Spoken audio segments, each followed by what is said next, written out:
चला तर थंडी स्पेशल असे हे आपले मेथीचे लाडू बनवूया। एकदम बनवायला सोपे आणि खाण्याला कडू सुद्धा लागणार नाही। एकदम सोपी ट्रिक सोबत आपण बनवूया।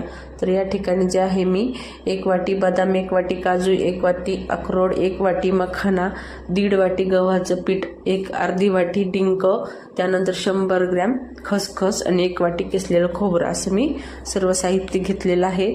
तर कढईमध्ये अगोदर 1 वाटी तूप घातलं, त्यामध्ये सर्व ड्रायफ्रूट घातले, 1 वाटी बदाम, काजू, अक्रोड, ते छान असे 1 ते 2 मिनिटं रोस्ट करून घेतले। इतके रोस्ट करायचे की त्यातले जे नरमपणा आहे तो निघून गेला पाहिजे। त्यानंतर त्यामध्ये डिंक घातलं, डिंक सुद्धा छान तळून घेतलं, ते काढून घेतलं। त्यानंतर त्यामध्ये मी 1 वाटी जे आपण मखाना घेतलेले होते ते घातले, ते सुद्धा छान असे तुपामध्ये रोस्ट करून घेतले। आता जे आपण किसलेलं खोबरं होतं 1 वाटी ते घातलं, थोडंसं रोस्ट केलं। त्यानंतर त्यामध्ये मी जी खसखस घेतली होती, 100 ग्रॅम खसखस घेतली आहे, चमच्याने म्हटलं तर 5 चमचे खसखस घेतलेली आहे, ती घातली। 1 ते 2 मिनिटं व्यवस्थित अशी भाजून घेतलं खोबरं आणि खसखस। खूप जास्त अजिबात नाही भाजायचं, थोडंसं नॉर्मल, त्यातला जो नरमपणा आहे तो निघून गेला पाहिजे। त्यानंतर परत मी यामध्ये अर्धी वाटी तूप घातलं, त्यानंतर तूप व्यवस्थित मेल्ट झालं की 1.5 वाटी गव्हाचं पीठ घातलेलं आहे।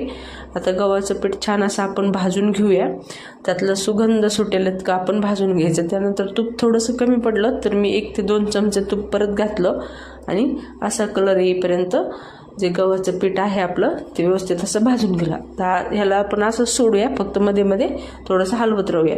त्यानंतर इकडे मी मिक्सरचं जार घेतलं, त्यामध्ये जे आहे सर्व ड्रायफ्रूट घालून घेतले आणि आता आपण याला पल्स मोडवर बारीक करून घ्यायचं आहे। 2 ते 3 वेळेस पल्स मोडवर फिरून घ्यायचं।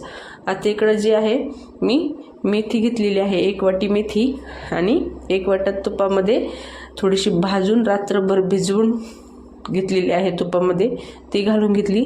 त्यानंतर 1 वाटी मोठी वाटी गूळ घेतलेला आहे, जर छोट्या वाटीने म्हटलं तर 2 वाटी गूळ आणि 1 मोठी वाटी, आणि वजनाने म्हटलं तर अर्धा किलो गूळ घेतलेला आहे। कढईमध्ये घातला, त्यामध्ये 2 चमचे तूप घातलं आणि गूळ व्यवस्थित असा मेल्ट करून घेतला। अजिबात गाठ तुकडा वगैरे काहीच नाही राहिलं पाहिजे, व्यवस्थित असं मेल्ट करून घेतलं। आणि ते सर्व जे आहे मी एका परातीमध्ये घालून घेतलं, त्यावर गुळाचा पाक घातला आणि चमच्याने अगोदर मिक्स केलं। हाताला सोसण्यासारखं झालं थंड की हाताने सुद्धा मिक्स करून घ्यायचं। तर सर्व व्यवस्थित जे आहे मिक्स करून घेतलं आणि अशा पद्धतीने जे आहे छोटे छोटे लाडू वळून घेतले।